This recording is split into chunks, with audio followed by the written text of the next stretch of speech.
Okay, I'm back. Sorry about that. I get talking and I want to give a lot of information and tips, and sometimes I just go talking longer than I thought I would. So this is part 2 of the Thanksgiving tips for chronic illness and chronic pain. Just to recap, if you haven't watched part 1, make sure that you watch that, because what I'm going to say right now, I'll be much more detail in that video. So my first tip is do your menu. My second tip, get the recipes that you need to make that menu. My third tip, do an organized shopping list. I sort mine by section and aisle of the store, and I go in the order that I find these things in the store, and then I just fold my list accordingly to whatever section I'm in. And I also have my menu with me. The next one is organize. After you've done your shopping, if you get home, organize your things. One of the tips that I gave was for my desserts, for example. Every non-perishable ingredient will sit in a foil pan. This is what I'll cook the dessert in. This is what I will stage the dessert in, with the exception of perishables. And what I do with that, I just put a post-it note right in here, and I say, you know, almond milk or vegan butter, whatever else I need to make this recipe that cannot sit out on the counter for a few days. So organize is that tip. The next one is plan your time between recipes, rest, etc. And I talked about, for example, Monday I'll start chopping vegetables that I need. This planning time between recipes, rest, and all of that will be crucially important on Wednesday and Thursday. So make sure that you write that down, and please make sure that you put in time for rest.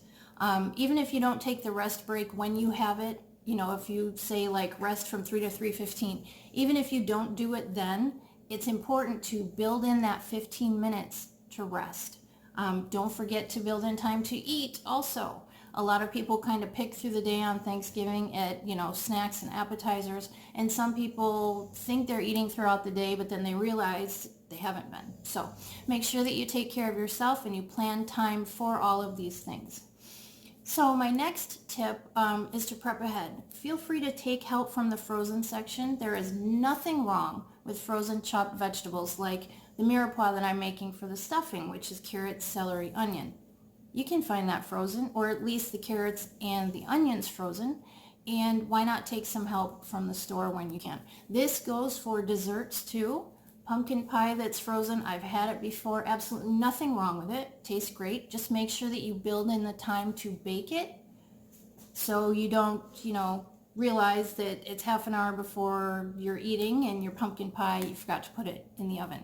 So my tip for if you're going to use these frozen things, put a big note on your fridge and say frozen, and then list the items that you have to remember to take out of the freezer to use in your prep or to cook.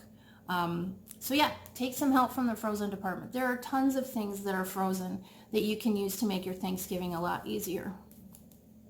All right, so we were talking about planning time between recipes, rest, etc.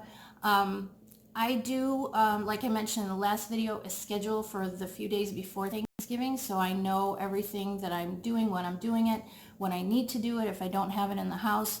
And this prepping ahead, this planning, this goes for everything. So when it comes to cooking, it's very important, in my opinion, to make sure that kind of Thanksgiving goes as smoothly as it can, is to know for your different dishes and recipes that you're making, what oven temperature do you need? How long does this dish need to stay at that temperature? You need to know, can you stagger your cooking? In other words, you probably don't want something, at least I don't, cooking with onions in it at the same time you're putting your apple pie in the oven. I don't find that to be a good way to do things. So, you know, you can cook your turkey and your stuffing together, and that we're going to talk about in a few minutes, stuffed versus unstuffed, whole turkey versus cut up turkey. But yeah, make sure that you know what temperature do you need your oven at for the different recipes, how long does it need to be in for, and this is one of the best tips that I can give you regarding that. This is a timer that has 4 different, what they call events. So let me show you how I use this. We're just going to throw on here in very messy writing so I can show you and get it done. We're going to put apple pie pecan bars. Okay, so like I said, very messy. But there you have your 2 events. This is a dry erase part, so That's the dry erase part. So you can write on it, and then let's just say, this is going to be loud. I'm sorry ahead of time. Let's say the apple pie takes, sorry, it's not working. Oh, there it goes. Okay. Let's just say that the apple pie takes an hour. The pecan bars take, I don't know, 4 minutes. So then what you'll do is when you put each one of those in the oven, you'll just go to that event and you'll start your timer. So the noise that this particular timer makes is the same for any of the events. So, you know, you just kind of have to remember what you have in there or not.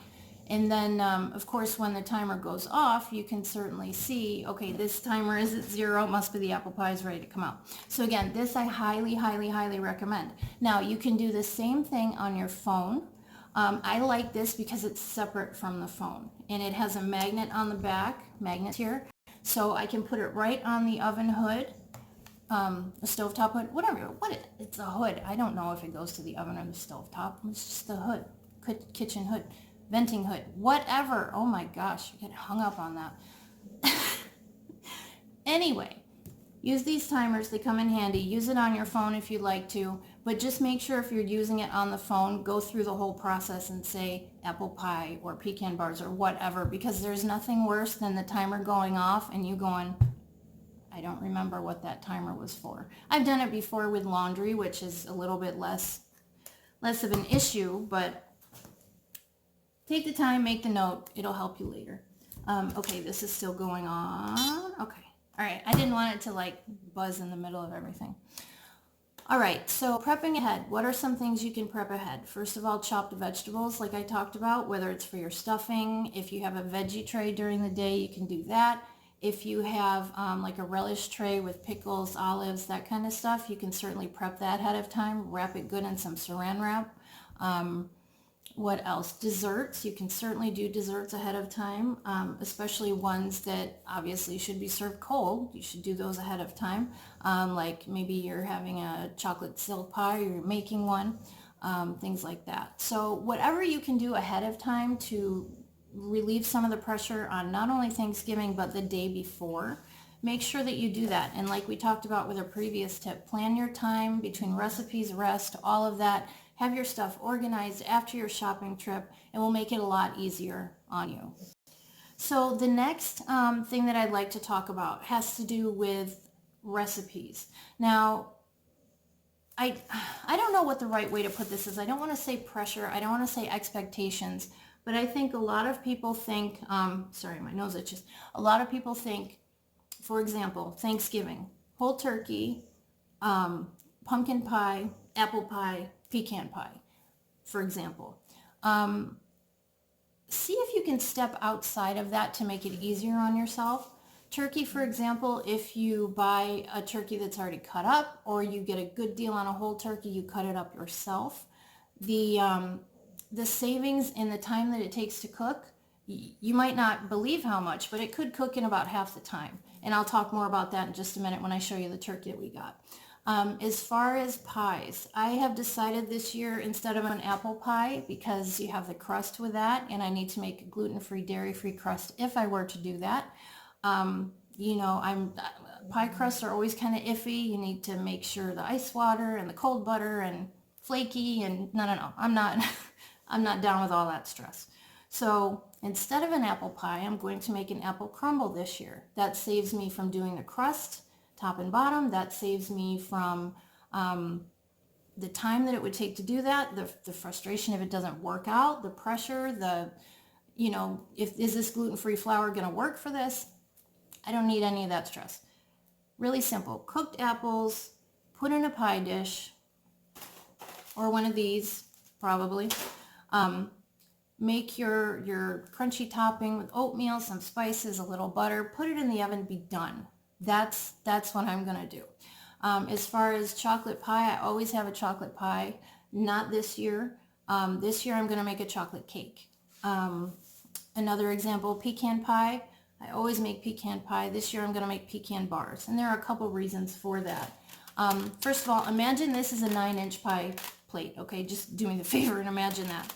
Storing this in your fridge times 3, right? Pecan, pumpkin, chocolate. Oh, I didn't talk about the pumpkin pie. Sorry. Instead of pumpkin pie, I'm going to make pumpkin cheesecake bars. All of these desserts are going to be gluten-free, dairy-free. So, and vegan, actually. All right, let's get back to this. Imagine these are 9-inch pie plates, right? And then you have 3 of these, unless you're making more pies, and then you have more.